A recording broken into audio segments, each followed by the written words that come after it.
For me, it always like crops up its head really before I've realized it's there. I realized that I've been afraid of something for a really long time, and I haven't been in tune with what that is, or that and usually it comes down to I'm afraid of failing, that I've encountered something and I've been running from that fear of failure or that feeling of shame that I didn't do something or I did something. And I feel like I can go for a month or longer without it like hitting me that, oh wait, that really maps back to that time that someone said something to me that undercut my feeling of go-getter, and it like stopped me in my tracks. But I just moved on and I didn't deal with it when I should have in that moment. Instead, I just pushed it aside and said, well, I'll go achieve something else to like mask that or to, put some balm on that so that I don't have to think about that particular instance again.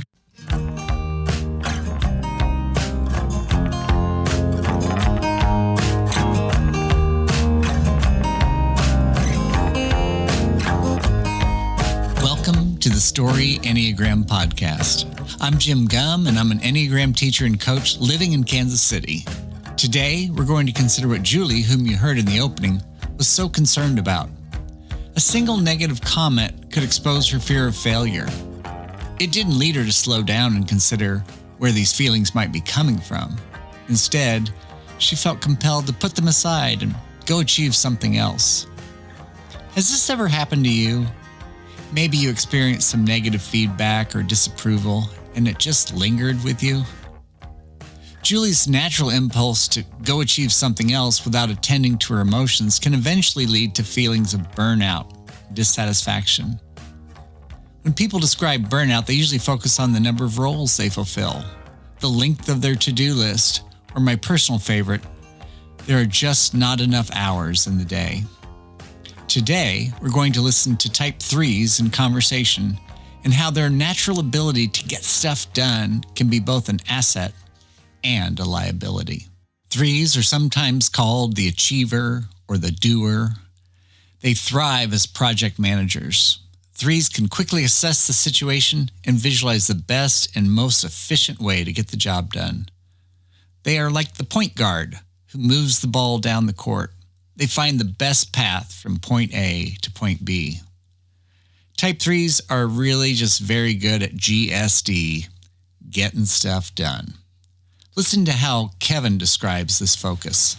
I think personally, there's a belief that I can do almost anything. Yeah. And it results in a good amount of confidence that can launch you into multiple things. So you can explore a lot because you're just confident doing it. And I would say an external factor of that is I generally believe everyone else can do everything too. So you kind of like, come on, like you can do this. So you can instill confidence in people.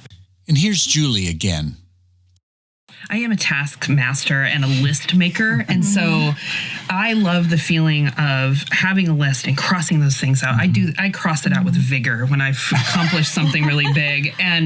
But I think that keeps my family, on task to a certain point. I mean, it can have a negative side, but whether it's my family or my team, their natural inclinations are not toward making those types of lists. But that's what I come in and I'm like, all right, guys, here's the agenda for the week. I've looked 3 weeks out. I know what we're all doing. And so I create some order to what could become a really chaotic situation or just by the fact that I just really love making lists. I like to make lists of lists and make sure that I'm keeping track of all the things I need to keep track of. So it's strange, but I think it's a real positive.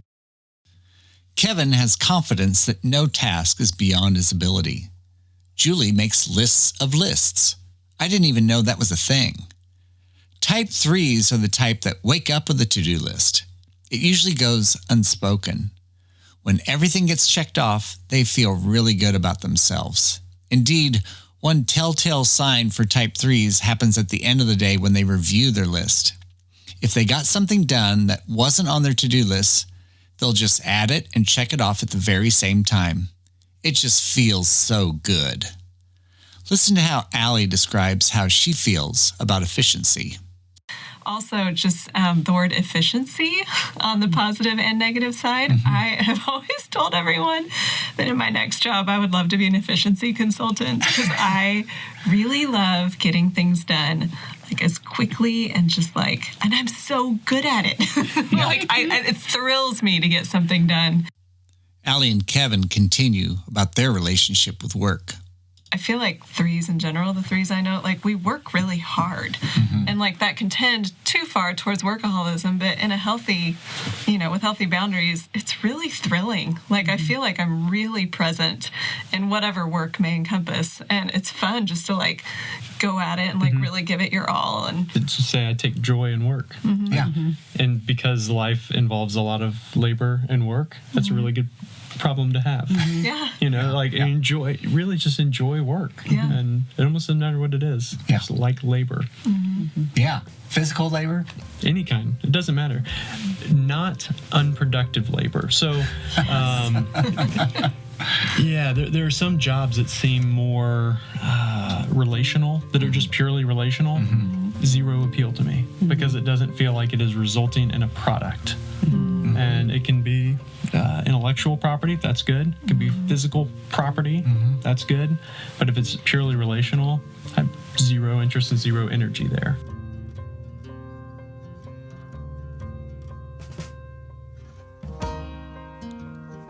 One of the interesting things about the heart center types, that's types 2, 3, and 4, is that they're image-based. It matters very much with how their efforts, their help, or their uniqueness are received. Types 2 and 3 each deal with something called shape-shifting. They pay close attention to others, hoping to make a positive impression. They will shape-shift into what they deem is going to be the most likable, admirable, or desirable. The shape-shifting is largely unconscious, but it's a feature. Listen how Allie describes this quality. I think threes are always walking into a room and like we take the pulse on things quickly. Like I feel like I can walk into a party or a meeting or something and pretty much kind of get a sense for what people need. And the good side of that is I am able to really connect with people kind of where they are. Julie goes on to describe how this shape-shifting showed up in her workplace. So the first thing that really resonated with me about type 3 was the idea of masking. Before even being introduced to the 3, I had a dear coworker who pointed out to me that I had different personas in different situations with different people. And so when I was introduced to the Enneagram and started to study it, that idea of putting on a character in order to be admired by different people, that hit home really hard. I realized that I did that in a lot of situations. Here's how this feature showed up. I have a strong interest in sports, and I like them, and I know how to talk about sports, but it's not my passion. But in a particular situation, I encountered a few businessmen who I had a working relationship with, and you would have thought I was the most gung-ho sports fan in the history of sports fandom. And so that was when she said, "Hey, was that true? Do you really believe all those things? How did you know all of that?" But I'd chameleoned myself into a place where I made them think that I was like them, that I knew everything there was to know about sports, and that I loved it as much as they did. This can be a tough pill to swallow for type 3s. Their ability to shapeshift or be a chameleon allows them to connect, but others might see it as phony. 3s are the archetype of the false self, the performer, what Julie referred to as masking. 3s can be so good at it that they sometimes even fool themselves. Listen to how Allie describes this. I remember actually seeing the word social chameleon on one of the descriptors of the 3, and I was like, oh my gosh. And I've always given myself a hard time. I've always been really aware of when I do that, and usually I feel like it's almost always well-intended. I'm always kind of reading people and trying to like relate. But in doing so, sometimes I'm like, wait a second, who am I? I'm like eerily good at it, which can be like troubling at times. Yeah.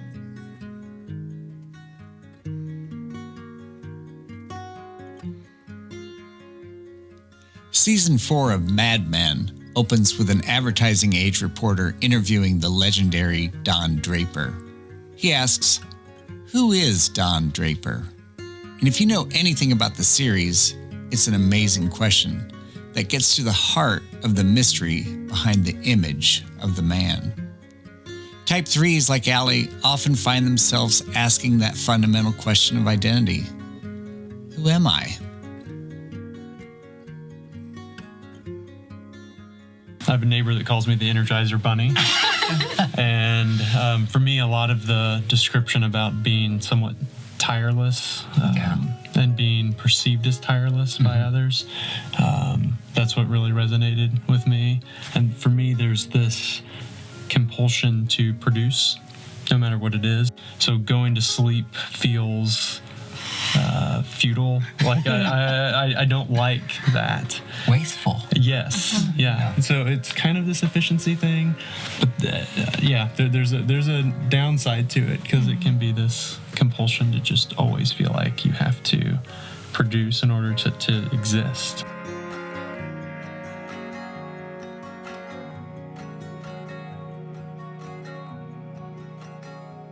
Type 3s get more done in less time than the other types. They epitomize the U.S. Army recruiter's slogan, "In the Army, we do more before 9 a.m. than most people do all day." It's a source of pride. However, it's also a source of problems. When someone feels like they have to produce in order to exist, they can begin to mistake what they do for who they are. Here's how Allie puts it. The number one thing that still I can't seem to kick and may never is just evaluating my day-to-day life, like not based on productivity or I don't know, just kind of how I feel like how my image is being received or something. Like I still feel like when my husband gets home at the end of the day and he's like, "How's your day?" The first thing that comes to mind is how much did I get done today? And I try and move past that, but it's still just like this flashing light, and it's like productive work days are awesome, and the struggle days are they're just harder. 3s are so good at getting things done that they set their own trap. I am what I do. It becomes a burden, a treadmill, a cause for burnout. Julie shares about the price that she pays. You know, I have a tendency to run myself into the ground, just keep going, and not be in tune enough with my body to know when I'm sick. And it takes other people pointing out to me, like, maybe you should go home for the day. And I resist that so much because if I go home, I'm not going to be productive, or I can't just lay on the couch. That's crazy. And so I often find myself being sick or, running too far, too long, and just being absolutely exhausted. Remember when Kevin said that sleep seems futile? Well, sickness is a major problem. When a 3's body goes on strike, they scramble to reopen the factory until production returns to pre-sickness levels. Julie goes on. Well, and that idea of deserving as well. I tended to not feel like I deserved time off or downtime if I had not completed the list that I set forth for the weekend. If I'm not done, that I do not get to rest until I do not go to bed until I'm finished. I don't leave a task half done. And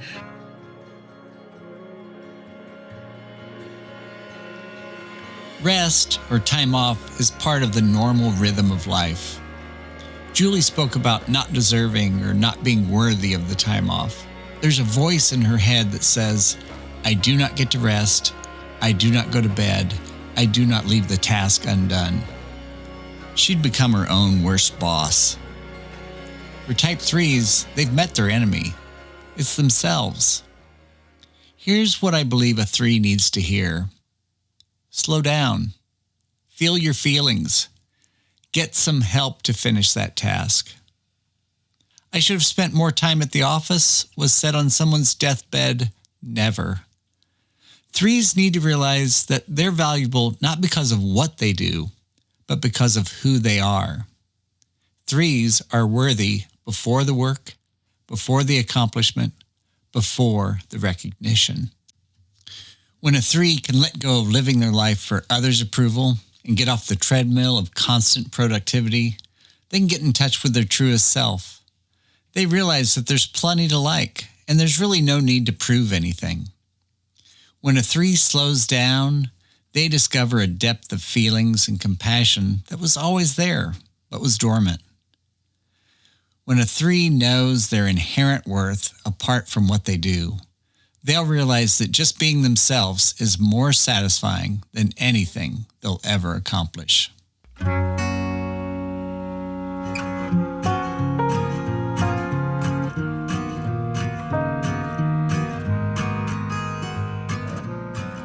Thanks for listening to the Story Enneagram podcast today. If you or someone you know is a 3 who's struggling with overwork and finds themselves exhausted, a bit depressed and worn out, you've come to the right place. Wouldn't it be great to be loved for who you are and not just what you do? Visit my website at storyenneagram.com. I offer solutions for the workplace and training sessions for businesses, schools, and nonprofits. I also offer personal coaching packages for individuals or couples. Drop me a line and let's explore what the Enneagram can do for you. Please subscribe to the Story Enneagram podcast. Share it with your friends and family. And if you're really feeling it, leave a rating in Apple Podcasts. I'd appreciate it. Our music is by Daniel Gum. You can hear his music on Spotify or wherever you get your music. And yes, we do have the same last name. That's it for this episode of the Story Enneagram podcast. Story Enneagram, where learning your type is just the beginning of a whole new story.